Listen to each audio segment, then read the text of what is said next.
अस्सलाम वालेकुम dear students, हम पढ़ रहे हैं फर्स्ट ईयर फिजिक्स। आज का हमारा टॉपिक जो है वो हम डिस्कस करेंगे एक्सरसाइज के शॉर्ट क्वेश्चन को।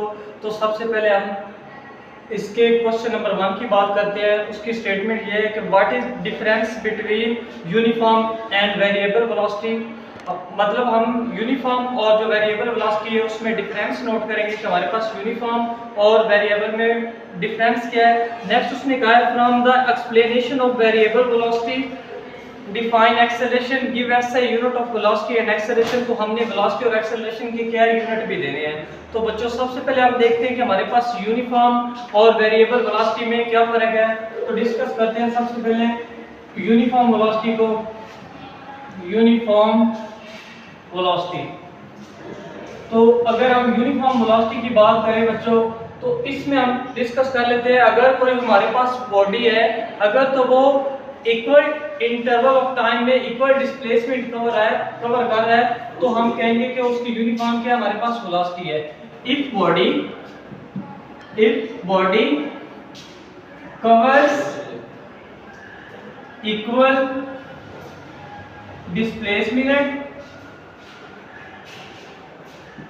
displacement in equal intervals of time. If body covers equal displacement in equal interval of time, then we say that the velocity of that body is uniform. Next अगर हम variable velocity की बच्चों बात करें तो variable velocity को discuss कर लेते हैं। वेरिएबल वेलोसिटी, अब नेक्स्ट अगर वेरिएबल वेलोसिटी की बात करें सो वेरिएबल का लफ्ज सुनते ही आपके ज़हन में क्वेश्चन आना चाहिए कि यहाँ पे क्या है, चेंजिंग है, या तो आपका डिस्टेंस डिस्प्लेसमेंट जो है वो चेंज हो रहा है या फिर आपका क्या है टाइम इंटरवल ऑफ टाइम वो चेंज हो रहा है। तो अगर इसको डिफाइन करें तो हम यूं डिफाइन कर सकते हैं if body covers unequal displacement, if a body covers unequal displacement in unequal interval of time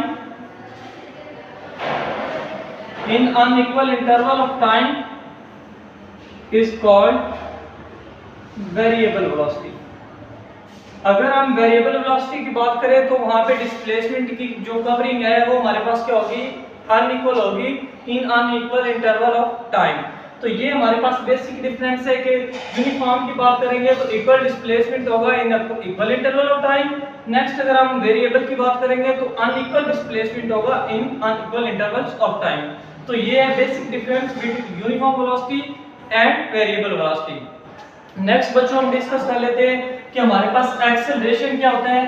तो एक्सेलरेशन हमने डिस्कस किया है, टॉपिक में डिस्कस किया था कि हमारे पास कोई भी बॉडी जब मूव कर रहा है, अब ये मास m डिनोट कर लें और ये m पे कोई फोर्स F लग रही है, इसकी इनिशियल वेलोसिटी v है, तो जैसे इस पे फोर्स लगेगी ये कुछ डिस्प्लेसमेंट कवर करेगा तो इसकी फाइनल वेलोसिटी जो है वो हमारे पास vf हो जाएगी। तो एक्सेलरेशन को अगर हम डिफाइन करेंगे तो हमारे पास a होता है vf minus vi by t, यानी वेलोसिटी में तब्दीली की शरह को हम क्या कहते हैं, वेलोसिटी में तब्दीली बाय वक्त, वो हमारे पास किसके होता है, एक्सेलरेशन a के इक्वल होता है। तो हम यूं लिख सकते हैं rate of change of velocity, rate of change of velocity is called acceleration. तो बच्चों ये था हमारे पास एक्सेलरेशन। नेक्स्ट अगर वेलोसिटी और हम एक्सेलरेशन के यूनिट्स की बात करें तो हमारे पास बाय फार्मूला हम जानते हैं कि हमारे पास जो एक्सेलरेशन होता है वो हमारे पास होता है v/t, यानी rate of change of velocity. तो वेलोसिटी का जो हमारे पास यूनिट होता है वो हमारे पास होता है मीटर फी सेकंड। सबसे पहले हम फिर मीटर फी सेकंड को डिस्कस कर लेते हैं। अब हमारे पास चूंकि वेलोसिटी होती है rate of change of displacement, अब डिस्प्लेसमेंट का यूनिट जो होता है वो हमारे पास मीटर्स में होता है और टाइम का यूनिट हमारे पास सेकंड होता है। तो यूं अगर हम वेलोसिटी का यूनिट डिस्कस करेंगे तो वो हमारे पास आ जाएगा मीटर फी सेकंड। तो ये बच्चों वेलोसिटी का यूनिट है। नेक्स्ट अगर हम डिस्कस करेंगे एक्सेलरेशन की यूनिट की, तो वेलोसिटी का यूनिट चूंकि हमारे पास मीटर प्रति सेकंड है, तो ये टाइम जो है इसका यूनिट सेकंड आ जाएगा। तो जैसे ये सेकंड है तो ऊपर आएगा, तो हमारे पास क्या हो जाएगा, मीटर फी सेकंड। तो ये हमारे पास इसको यूं भी लिख सकते हैं और इसको मीटर फी सेकंड स्क्वायर भी लिख सकते हैं। तो ये था हमारे पास बच्चों पहला क्वेश्चन। नेक्स्ट क्वेश्चन नंबर 2 की तरफ चलते हैं। क्वेश्चन नंबर ये 1 था और अब डिस्कस करते हैं क्वेश्चन नंबर 2 को। उसके स्टेटमेंट सबसे पहले पढ़ लेते हैं, उसके बाद उस क्वेश्चन को डिटेल से डिस्कस करते हैं। क्वेश्चन नंबर 2 में बताया गया an object is thrown vertically upward, यानी हमारे पास कोई ऑब्जेक्ट है जिसको आपने वर्टिकली अपवर्ड क्या कर दिया, थ्रो आउट कर दिया है। अब discuss the sign of acceleration due to gravity relative to velocity. अब हमने क्या है, वेलोसिटी के रिलेटिव उसके साइन ऑफ एक्सेलरेशन और वेलोसिटी को हमने डिस्कस करना है। नेक्स्ट कहता है relative to velocity while the object is in air, जब तक ऑब्जेक्ट हमारे पास क्या है, इन एयर है। तो अब अगर इधर हम गौर करें तो जैसे जैसे हमारे पास ऑब्जेक्ट जो है वर्टिकली अपवर्ड जाएगा, व्हेन ऑब्जेक्ट आपने थ्रो अपवर्ड किया तो उसकी वेलोसिटी जो है वो हमारे पास चूंकि डाउनवर्ड वो फॉरवर्ड मूव कर रहा है, तो उसकी वेलोसिटी जो है upward due to motion, due to upward motion,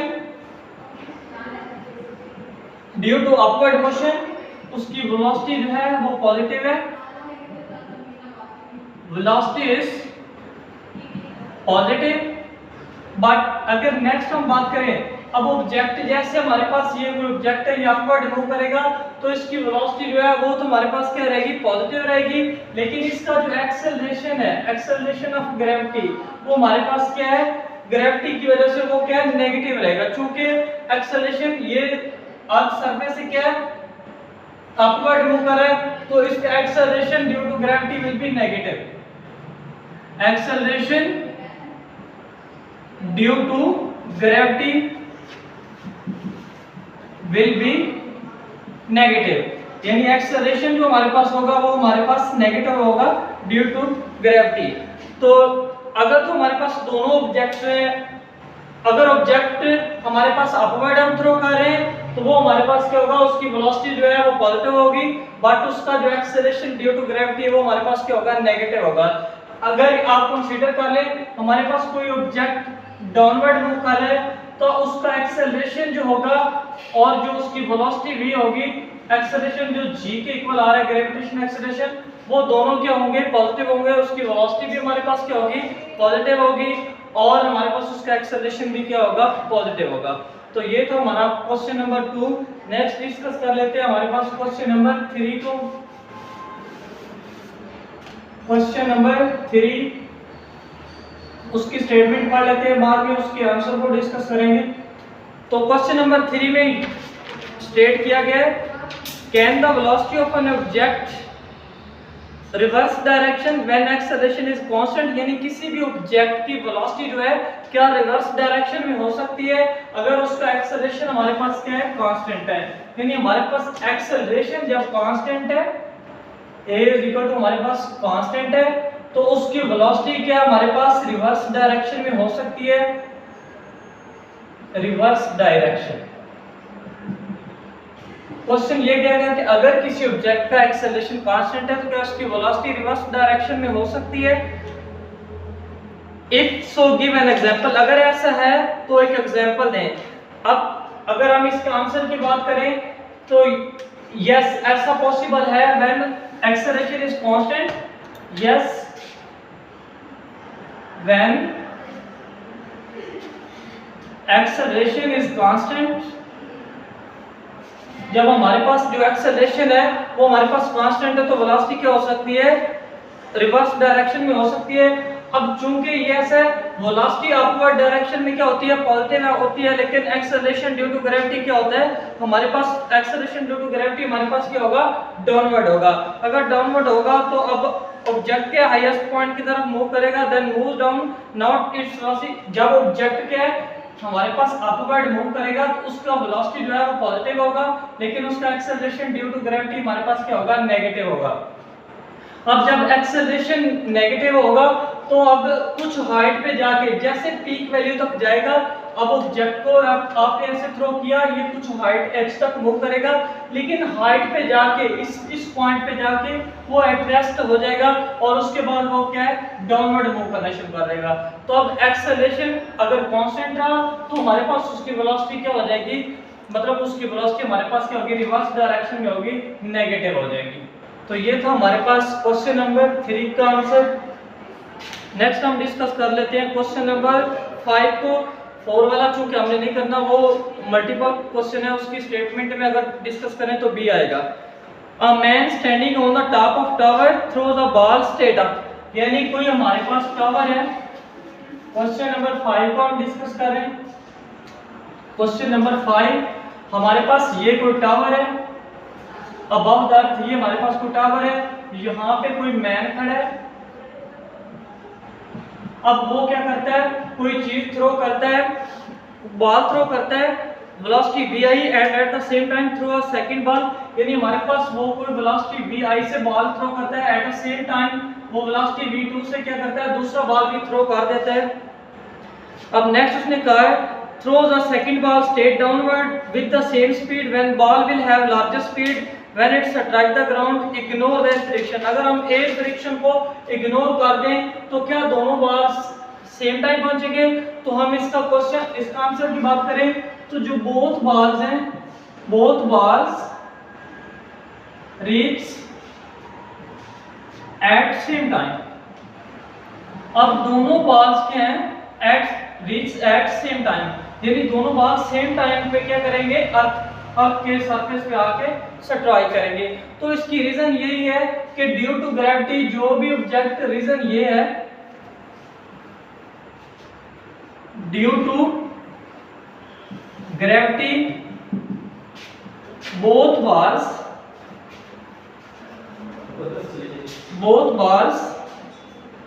reach on earth, यानी दोनों जो बॉल्स हैं ड्यू टू ग्रेविटी वो क्या है at the surface of earth same time पे स्ट्राइक करेंगे।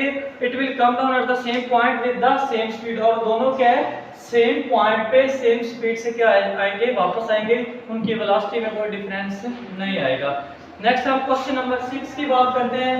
उसमें हमने मुख्तलिफ केसेस को डिस्कस करना है कि हमारे पास वेलोसिटी और एक्सेलरेशन हमारे पास पैरेलल या एंटी पैरेलल कब हो सकते हैं, तो डिस्कस कर लेते हैं क्वेश्चन नंबर 6 को।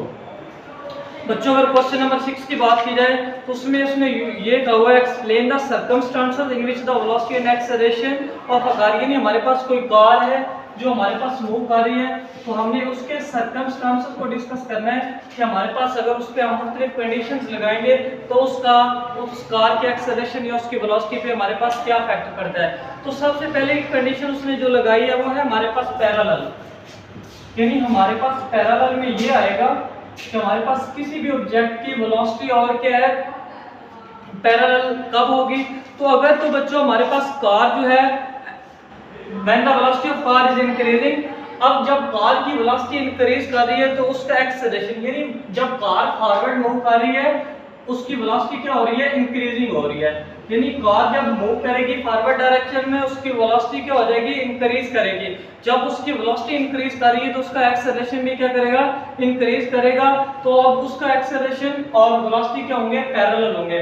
When velocity increase, when velocity of car increase, when velocity of car increase, acceleration and velocity are parallel, यानी उसका एक्सेलरेशन और जो उसकी वेलोसिटी है वो दोनों क्या है हमारे पास पैरेलल है जब वेलोसिटी क्या है, इंक्रीजिंग है। नेक्स्ट अगर डिस्कस करते हैं एंटी पैरेलल की, तो जब हमारे पास वेलोसिटी डिक्रीजिंग होगी, यानी अब हम इधर डिस्कस कर लेते हैं एंटी पैरेलल की। तो जब देखें वेलोसिटी एंटी पैरेलल हो जाएगी तो हमारे पास ऑब्जेक्ट डाउनवर्ड मूव करेगा, तो हमारे पास देखें वेलोसिटी चूंकि इसकी क्या हो रही है, डिक्रीज हो रही है, but acceleration due to gravity क्या करेगा, इंक्रीज करेगा। तो ये दोनों एक दूसरे के क्या हो जाएंगे, एंटी पैरेलल, यानी when velocity of car decrease, जब कार की वेलोसिटी हमारे पास डिक्रीज होती है, एक्सेलरेशन और वेलोसिटी जो है वो हमारे पास क्या हो जाते हैं, एंटी पैरेलल। तो ये बच्चों एंटी पैरेलल कंडीशन थी।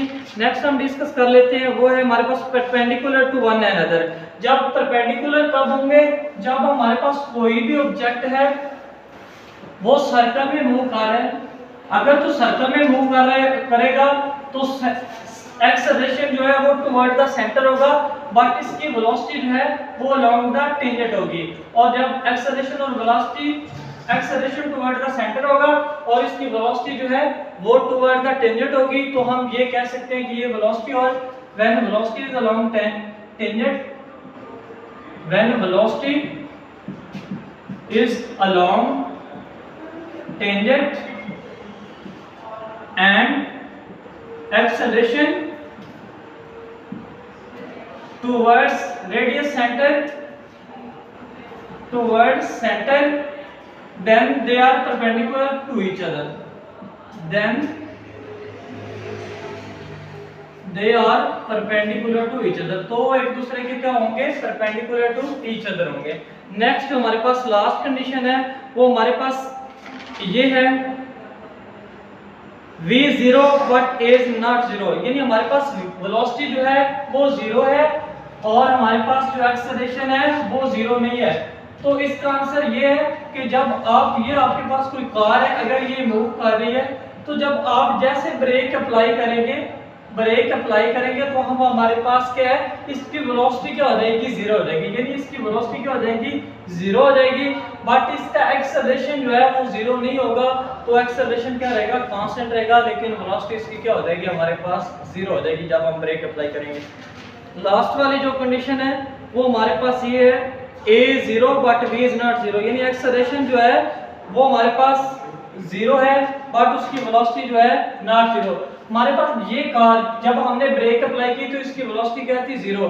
अब हमने नेक्स्ट, अगर यही कार यूनिफॉर्म मोशन से हरकत कर रही हो, यानी यूनिफॉर्म मोशन में हो, यूनिफॉर्म वेलोसिटी से हरकत कर रही हो, तो अब इसकी वेलोसिटी जो है वो हमारे पास 0 नहीं होगी और इसका यूनिफॉर्म मोशन से मूव करेगी तो वेलोसिटी में चेंज नहीं आएगा, तो इसका एक्सेलरेशन तो 0 होगा बट इसकी वेलोसिटी हमारे पास 0 नहीं होगी। तो ये था बच्चों हमारा question. Thank you very much.